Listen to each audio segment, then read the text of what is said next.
রিংয়ের ভেতরে অতি অহংকার যে কতটা ভয়ানক হতে পারে অ্যালেস্টায়ার ওভেরিমের এই করুণ দশা না দেখলে আপনি বিশ্বাসই করবেন না।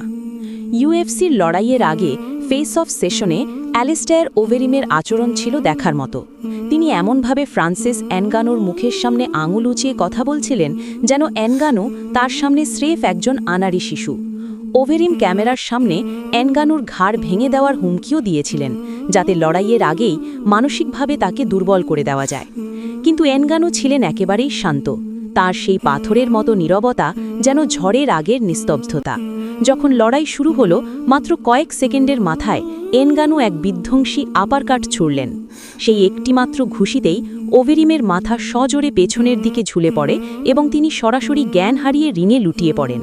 মুহূর্তের মধ্যে ওভেরিমের সব দম্ভ ধুলোই মিশে গেল। অহংকারের এই করুণ পরিণতি দেখে আপনার কি মনে হলো?